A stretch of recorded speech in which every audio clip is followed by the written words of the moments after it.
We continue in the 40th chapter. 40th chapter. In one word, oila, to ascend. What we do, the mitzvahs that we do, in the Torah study we do, in the act or in the words that we engage in, we are connected in the moment. But it needs to ascend by the force of kavanah, of intent, lishma, for God's sake, that we're doing it so we can connect with God.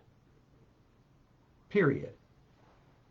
And that, when we have that intent, it becomes eternal, because it's bound up to the divine attributes above, and the divine attributes are one with God. Today, we just learn a note, which is sort of, you could say, the parentheses, even less than parentheses, because sometimes the Alter Rebbe has parentheses.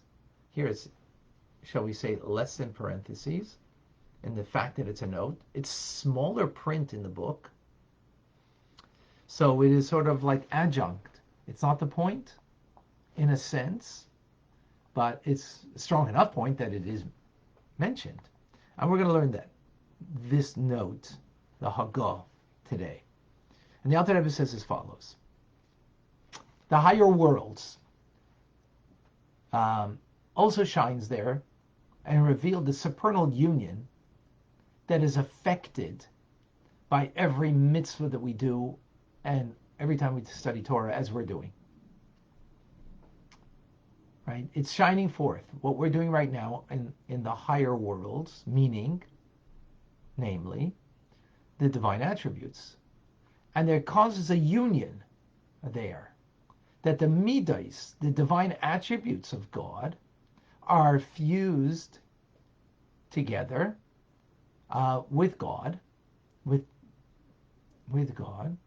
And what we have from this is what's called hamtakas hagvurais bechasadim, which is that the attribute of severity are sweetened by the attribute of kindness, God's kindness. How is this accomplished? This is accomplished through revealing the will of God that shines forth and reveals itself in a very abundant, intense revelation,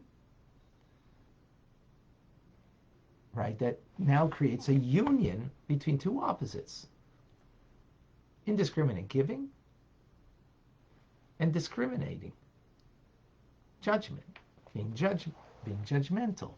Two different attributes, chesed and gvura. And now there's a fusion made by that. How? Because the will of God is so intense, the light that comes from the will of God, that it fuses two opposites now.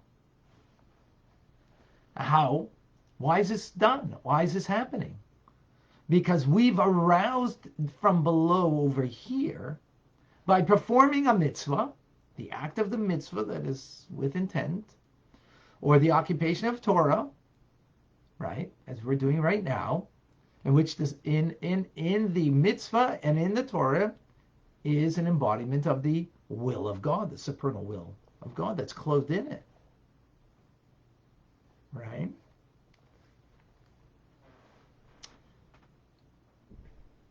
So there can be judgment in God's attribute of gevura that could be upon me, God forbid, upon anybody. However, through the arousal from below, we affect above that the will of God should be revealed, which the will of God is greater than the attributes of God, that with an intense light that fuses two opposites and brings that focus of the severity, the judgment, that it is fused together with the indiscriminate giving of God, and now sweetens that judgment. Now, the main union of this, where it's caused, is in the world of Atzilus, which is the core essence of the divine attributes, the world of emanation, not a created world, a world of emanation, Atzilus. And it's united, the core essence of the attributes are united with the emanator, the Ein Sof, with God himself.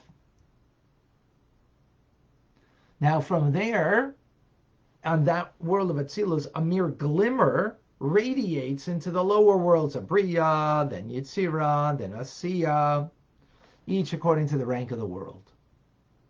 Right? And it brings down the sweetening of that severity ultimately into this world, into our lives, precipitated by the mitzvah or the Torah study that we engage in, like we're doing right now. Now, although that the soul that's engaging in the mitzvah or the Torah study as we are, right, doesn't stem from Atzilus, which is only the really righteous, lofty souls, right? So then how can I arouse from below to above in the world of Atzilus, where my soul, that's not where it hangs out, so to speak, or it isn't from there. How am I able to create that union from that world of sweetening the severities of God's kindness, trumping the judgment of Gvura in that world? But nevertheless, we're capable. Why? Because those divine attributes that are in the world of Atzilus are fused together because of the divine will of God. Oh, the divine will? Well, where's the divine will clothed? Where is it reflected? Where is it found? In each mitzvah that we do. And even more so the Torah study, because the Torah study is the embodiment of the will of God. Right? And therefore, his will and God are one. And therefore, when it unites with the divine emotions, it becomes united, those divine emotions, with the will and the oneness of God. Therefore, when we reveal the will of God, how do we do that? Right now, we're doing the will of God by studying his Torah. And in the words of Tanya is an embodiment of the will of God.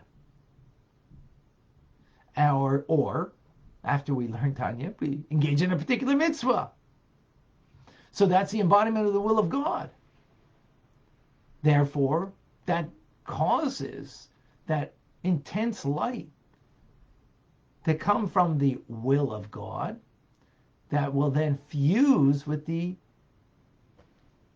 emotions of God, the divine attributes of God, of Gvura, of severity and kindness, to fuse together, and therefore the Gvurais, the severity, will be sweetened by the Chasadim, by the kindness of the divine attributes in this favorable hour of the moment of our engagement of Torah and doing mitzvahs. Powerful idea.